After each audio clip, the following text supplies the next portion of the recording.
Hey guys, in the previous video we installed the Frankenstein gearbox in the BMW and the project was a success. Oh, by the way, that's the old one that came out. Anyway, after we got the transmission installed, I went ahead and removed the steering rack to rebuild it. Now I decided not to do a video on this because the 50s kid already has an excellent video on the steering rack rebuild. So now we're going to move on to the next phase of the project. And here it is. We're upgrading the oiling system in my engine. So you can see we have a new chain, a safety nut, an S54 oil chain tensioner, and last but not least, we have a baffle to install in the oil pan. And that, ladies and gentlemen, is what we're doing in this video.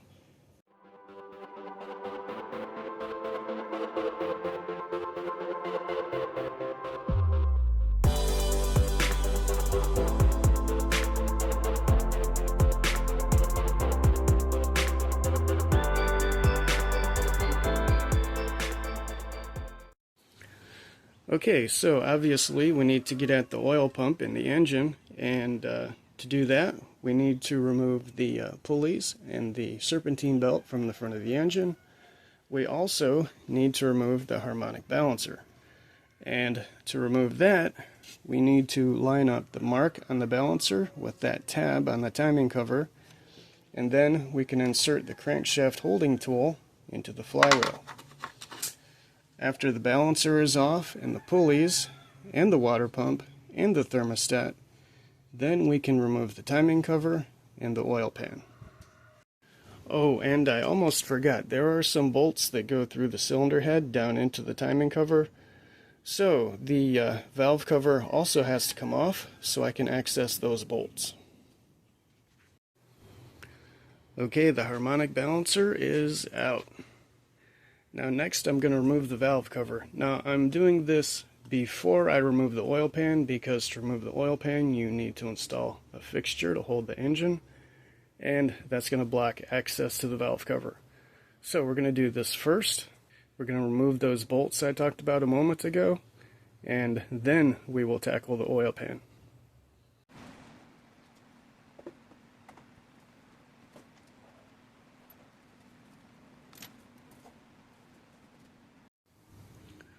Alright, we got the valve cover removed. Now let me show you those bolts that go down into the timing cover.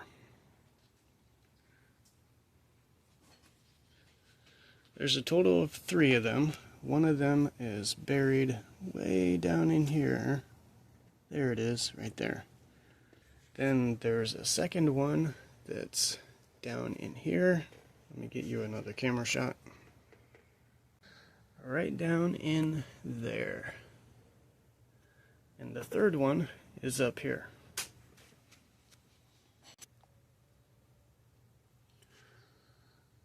Okay, it's down inside here, but the camera doesn't want to focus on it. Right there. Once again, all 3 of them are external Torx E10. Oh, and a correction, those bolts are external torque E8. I think I said E10 earlier, but they're E8. Sorry about that. Okay, those 3 bolts in the cylinder head are loose. And also off camera, I removed the idler pulley and the tensioner pulley here to give me some more room to work. And I think next we're going to drain the cooling system because the timing cover has a water passage in it for the water pump. So that's going to open up the cooling system. Although I don't think I need to remove the thermostat. I probably don't even need to remove that hose right here. I just can access this one bolt from underneath. Should be fine.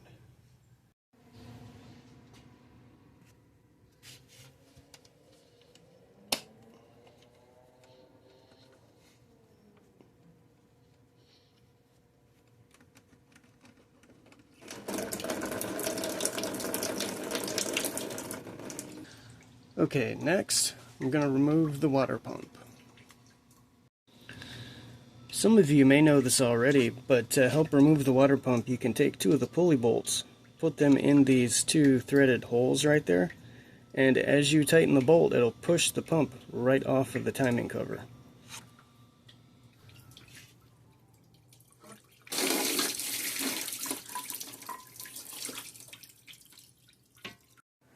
Okay, so the oil is drained, coolant is drained, all this stuff's out of the way, those bolts up here are loose. I think it's time to drop the oil pan. And the ice cream truck is here. Okay folks, we have my homemade engine support fixture installed. I got 2 straps on it because I don't feel like taking an engine to the face anytime soon. And now we can drop the front subframe. Okay, so before we can drop the front cross member, we first need to detach the control arms from the chassis, which I actually did already. I think we might also need to drop the sway bar, and of course the motor mounts need to be detached from the cross member. By the way, here's a trick for accessing those motor mount nuts. After you detach the control arms, you can move them over, and then you can reach up through this hole to access that nut with your wrench. Just like that. Okay folks, the subframe is ready to come out. Control arms are disconnected, the sway bar is hanging down, and the motor mounts are disconnected also. And actually I went up top and I cranked on those straps until the motor mount actually started coming up off the subframe. So now the motor is being suspended by the support fixture.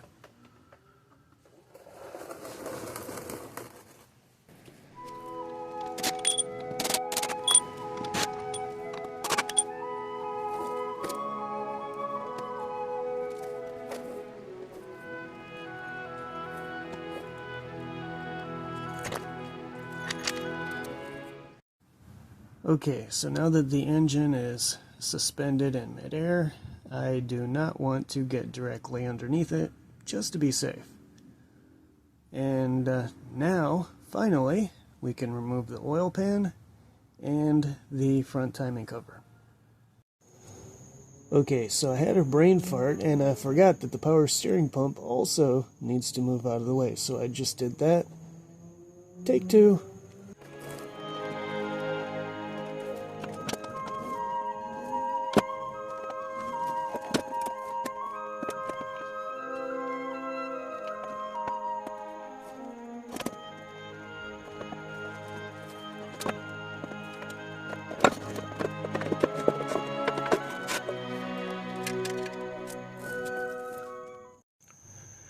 Okay folks, I removed the timing cover and the oil pan, and take a look at the oil pan.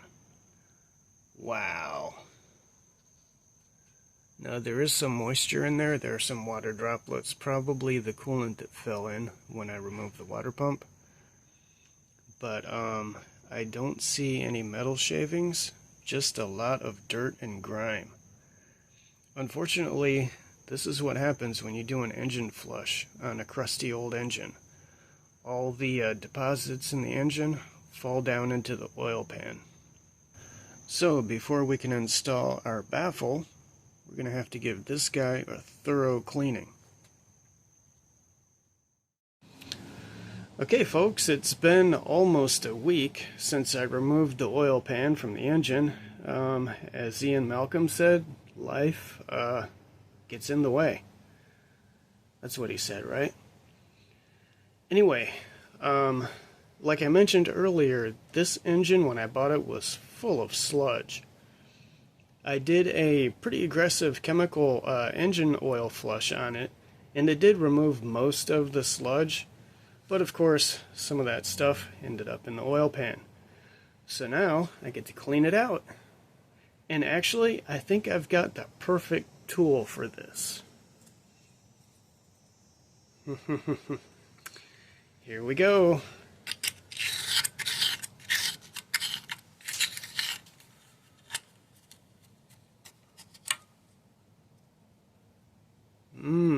Yummy.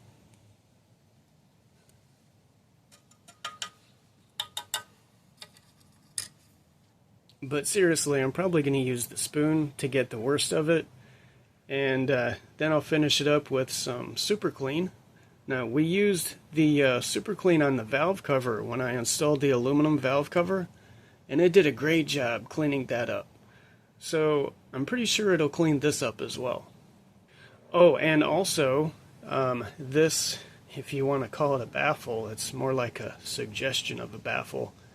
But this thing needs to come out to make room for that guy. And as we can see here, it's got 3 rivets that hold it in, and we need to drill those guys out. Also,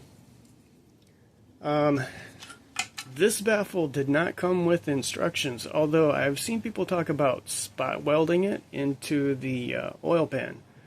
Now, I don't have the equipment to spot weld aluminum or to weld aluminum at all. So what I'm going to try to do is reuse these holes for the rivets. We'll run a tap through them, and we will bolt this guy into place. We'll see how that works out. And oh, since the drilling operation is going to put a bunch of junk in the oil pan, we'll do the drilling first, remove this thing, and then we'll clean that schmoo out of there.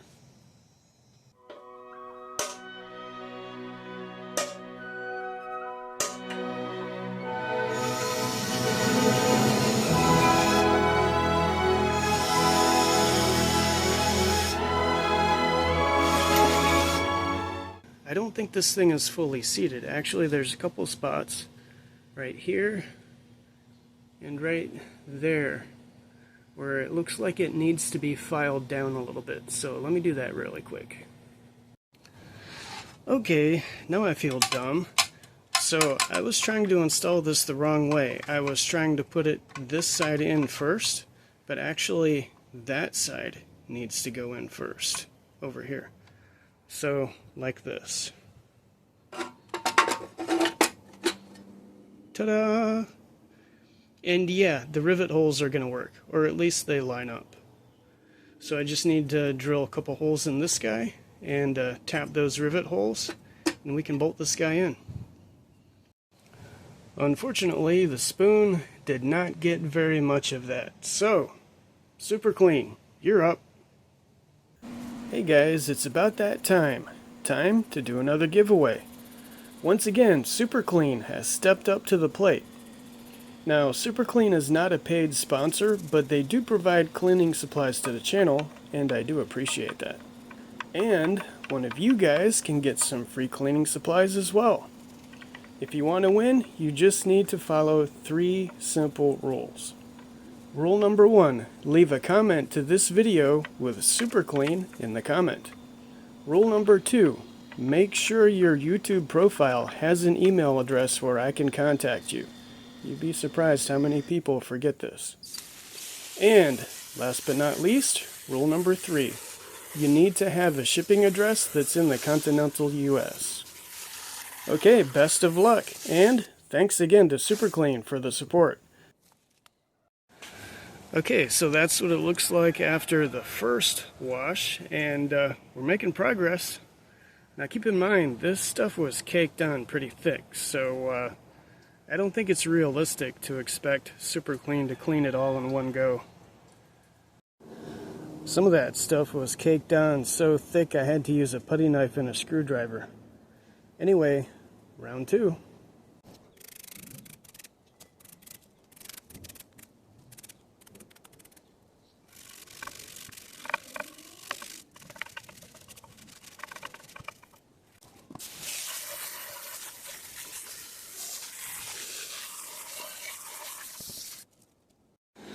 Okay, so here's what our oil pan looks like after 3 washes with Super Clean. Not bad. Actually, I'm pretty happy with the results on that part of the oil pan. However, on this part, there are still a couple problem areas that I think I want to hit one more time. Okay, so after 4 washes, I'm going to call this good enough. We accomplished our goal, and that was to get rid of all the sludge in here. And we also got rid of, I would say, 99% of all the deposits in there. So yeah, let's move on to the next part of the project. Okay, so like I mentioned a moment ago, we're going to drill out the remnants of these rivets, and then I'm going to tap those holes. Also, I'm going to use the old baffle as a template to drill the holes into the new baffle. Okay guys, I think I just made a mistake. When I drilled out those rivets, 2 of them went all the way through. Yeah, actually I wonder if they were even rivets. In any case, I have just drilled some holes through my oil pan. So, when I install these bolts, I'm going to have to put sealant on them. And cross my fingers. Yay!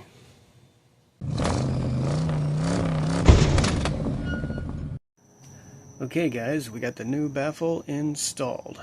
Like I mentioned earlier, I had to drill and tap some bolt holes to install it. And also I had to seal the bolt threads with RTV sealant. I decided to use that stuff to make sure the oil didn't leak out. Okay, for my next trick, I'm going to remove the windage tray from the bottom of the engine, and we're going to pull a couple of the rod caps and see what the bearings look like. If they're good, we're going to send it. If they're not so good, we're going to be replacing rod bearings. Okay, out comes the windage tray.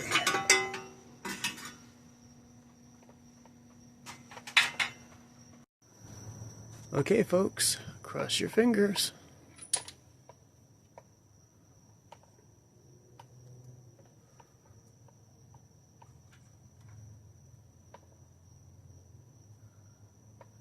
Ooh, survey says toast. Alrighty, so we're buying a new set of rod bearings, and we're probably buying a new set of rod bolts too, because I think those are torque to yield. Okay, so here's a better look at that rod bearing now that it's out of the car. Yeah, it is obviously worn, but then again the engine has over 180,000 miles on it, so that's to be expected. However, I don't feel any grooves, and there's no chunks taken out of it, so it's not really bad, it's just normal wear. But anyway, I'm going to replace these, and like I mentioned a moment ago, I probably have to replace these too. And actually it's better to do this now, while I've got the bottom end of the engine apart. Oh, and by the way, the journal on the crankshaft looks fine. It's nice and smooth, there's no grooves, there's no chunks or anything like that. So it should be good. And since we're in here, let's take a look at the oil pump and the chain and the nut on the sprocket. First of all, the chain's got some play, but it's not really bad. Also, the nut on the sprocket is still tight, so that's cool. But still, I'm going to replace the chain. I'm also going to replace the nut with a safety wire nut. And last but not least, I'm going to install a tensioner. Okay, I need to remove the oil pump to get at these 2 rod bearings, so I might as well remove all this stuff. And by the way, that nut on the oil pump is reverse thread, so it's righty-loosey, lefty-tighty.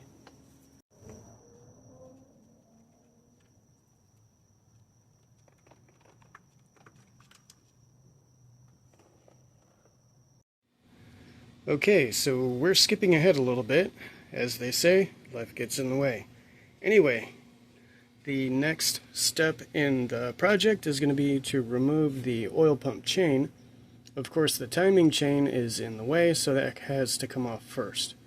Now, if you're using a split oil pump chain that has a master link, you don't need to bother with the timing chain. You can just cut the old oil pump chain, pull it off, and then slide the new one in behind the timing chain. But I'm stubborn. I do not want a chain with the master link. So we're doing it the hard way. Now, That means the vanos and all the timing gear had to come off.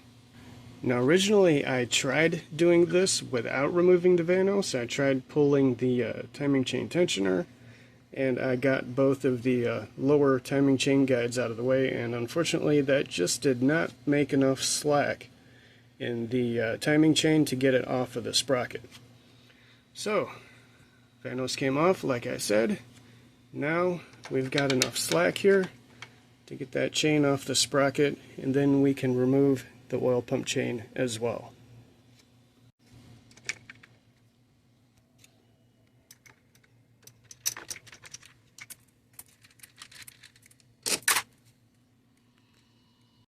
Now before we install the new oil pump chain, I'm going to drill some holes for our S54 oil pump tensioner.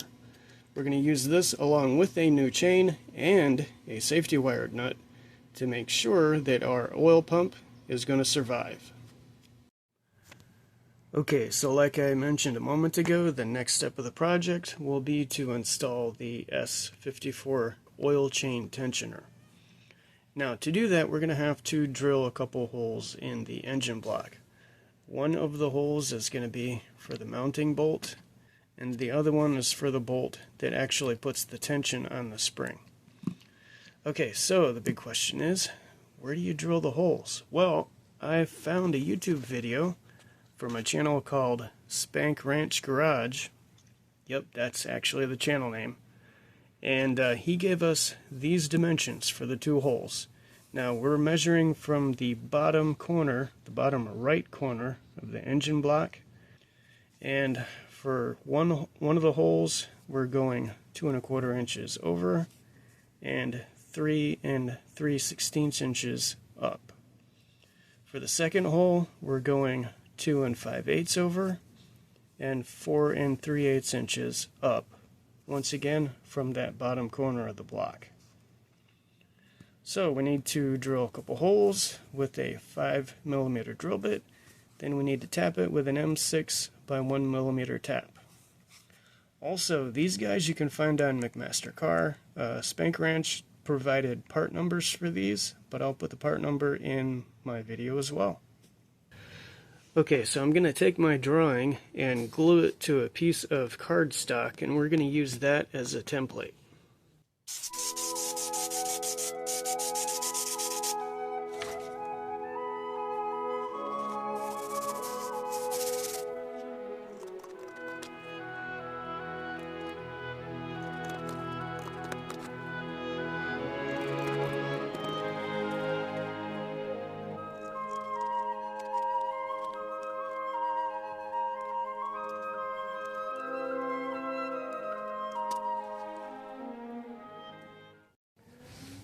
Okay folks, our template is ready to go.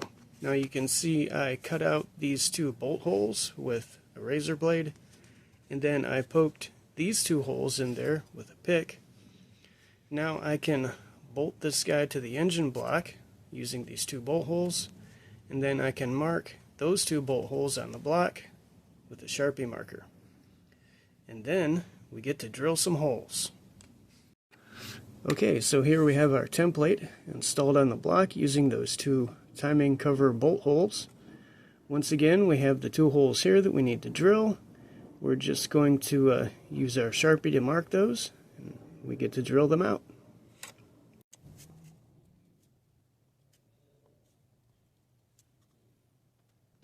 Okay folks, here are our two punch marks. Time to get out the drill. Okay, and to drill those holes, I'm going to use my drill with this cheap little 90-degree adapter on it. I'm pretty sure my drill plus the drill bit is going to be too long to fit this in there, but this one should be short enough to fit up in there. And I got this cheap thing because, honestly, I'm probably only going to use it once, so it doesn't really justify getting a fancy close quarters drill. Anyway, let's get to work.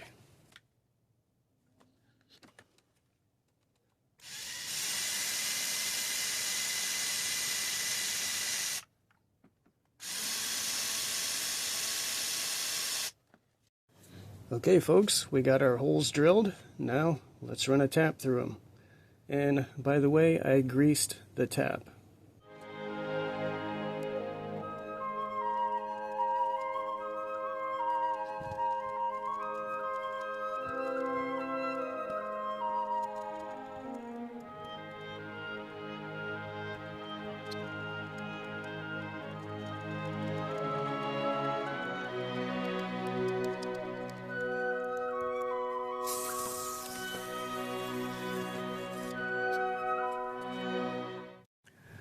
Okay, so like they mentioned in the spank wrench video, we're going to be installing this with 2 bolts. One of them actually attaches the tensioner to the engine block, and the other one puts the tension on the spring. Now this bolt actually gets installed with a washer on it. The washer needs to be 8 millimeters or 5/16 inch inside diameter to fit over the smooth part of the bolt.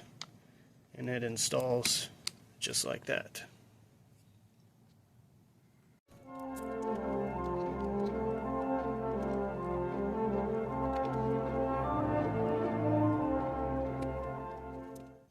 I'm not going to install the oil pump yet because, if you remember, I still need to replace the rod bearings and the oil pump will be in the way.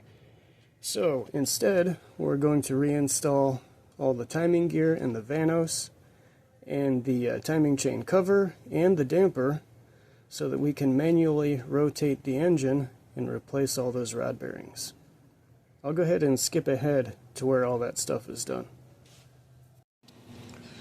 Okay folks, it's been a few days since I last worked on the car. I don't remember exactly where we left off, but off camera you can see I've reinstalled the timing cover, harmonic balancer, valve cover, water pump, etc., etc. Our next job is going to be to replace those rod bearings, and after I replace those, then I will be able to reinstall the oil pump with the special nut and stuff. And speaking of the rod bearings, here are the ones that just came out of the engine. Now keep in mind, these guys have over 180,000 miles on them. So yeah, there's going to be some wear. However, they're all nice and smooth. None of them have any, like grooves or chatter marks or anything on them. The wear is all nice and even. There's nothing that'll catch a fingernail. However, there is one concerning thing. If you look at cylinder number 1, this little tab that's supposed to help keep the bearing in place on both halves of the bearing, that tab got flattened out. This may have become a spun rod bearing sometime in the future. So I'm actually pretty happy that we're doing this. And here's a quick look at the rod bearing journals on the crankshaft. Once again, they're all nice and smooth. There are no score marks, no chatter marks, and so on and so forth. So I should be able to just throw some new rod bearings in this guy and send it.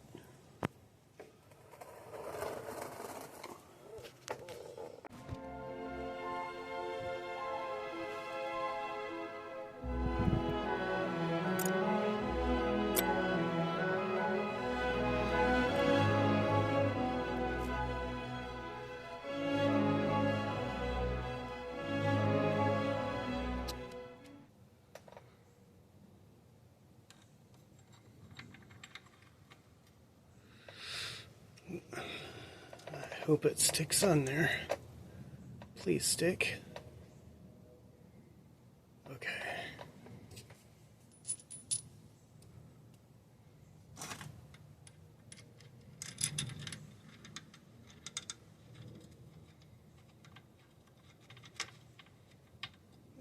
Back on there. There we go.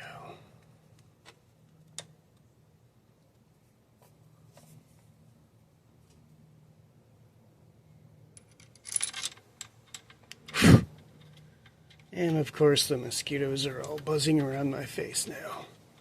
Wonderful.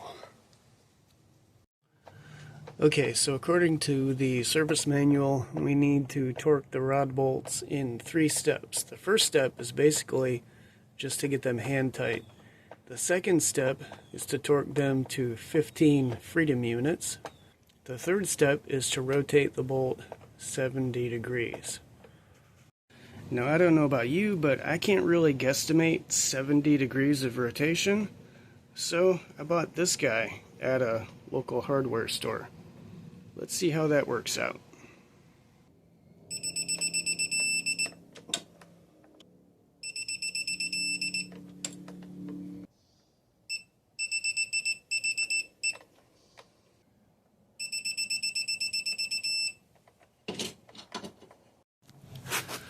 Okay, so 70 degrees turned out to be right around 60 foot-pounds for all the bolts. Now, this was a real pain in the butt because this is the kind of socket that they take, and the socket kept trying to slip off the bolts. Anyway, we're done with that. Okay, so we basically have one thing left to do, and that is to reinstall the oil pump. And we're going to install the sprocket with our nut with the safety wire on it. After that's done, we should be able to put the car back together. Let's go. Okay, it's tough getting in camera shot because of all the transmission cooler lines in the way and stuff, but to get the sprocket back on the oil pump, I had to loosen up a couple of the bolts in the back, and I actually had to tilt the oil pump forwards a little bit. That allowed me to get the sprocket on the shaft, and if you look closely at the shaft, there's a slot on it, and we're going to use a screwdriver to gently turn that until the sprocket lines up with the splines on the shaft and it slides on. Okay, there she is. Now remember, the nut is left hand thread.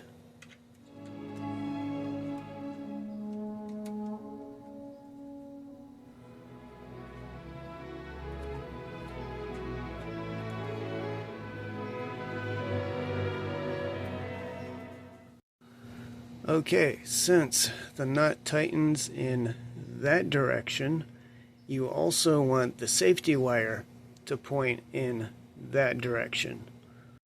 Just like that.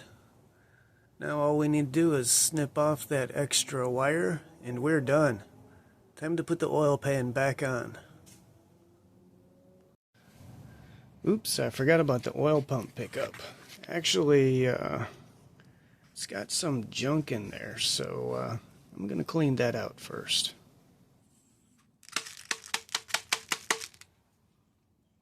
Ooh, that's not good. Now we're giving the oil pan bolts a chemical bath.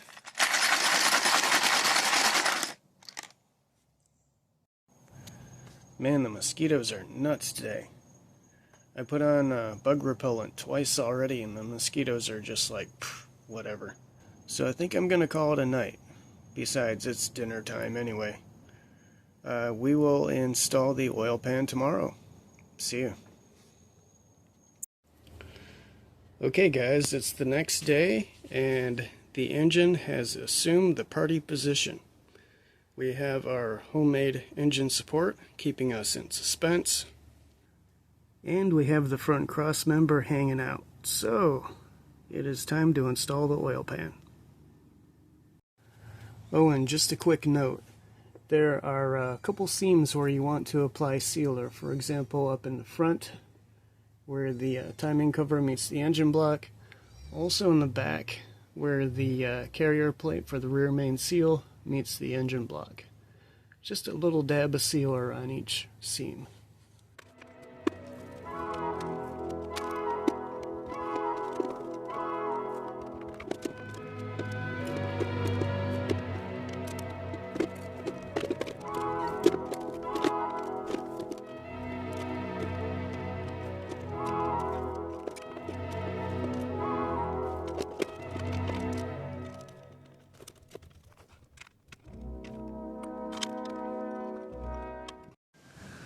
Okay guys, it's a few days later and we have basically everything put back together. Now it didn't take a few days for me to put it back together, but it did take a few days for me to get back out in the garage. it is what it is.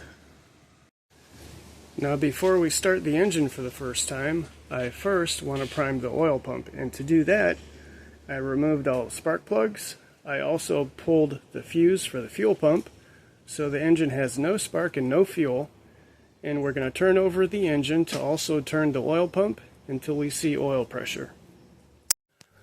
Alright, let's keep an eye on the oil pressure gauge, and we'll turn over the engine until we see some oil pressure.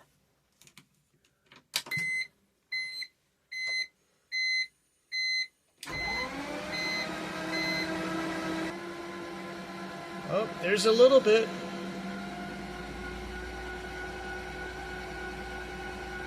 Yeah, there we go. Awesome. Okay, now I think it's safe to start the engine. Of course, we obviously need to reinstall the spark plugs and put back the fuse for the fuel pump. And also, I need to reinstall the serpentine belt and the cooling fan and stuff. We'll do that off camera. Okay guys, we have everything reassembled. Oh wait.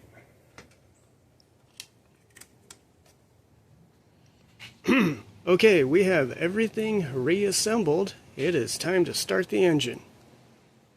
Cross your fingers.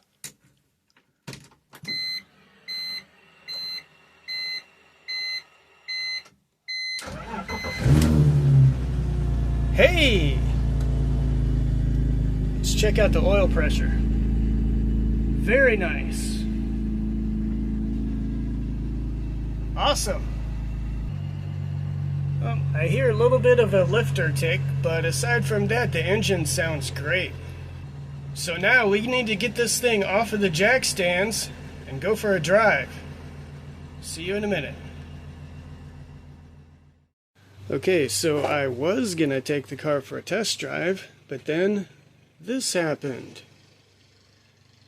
Yeah, the fan controller for the radiator fan has left the chat. So I don't feel comfortable driving the car like this. So, unfortunately, that's it for this video. See you next time.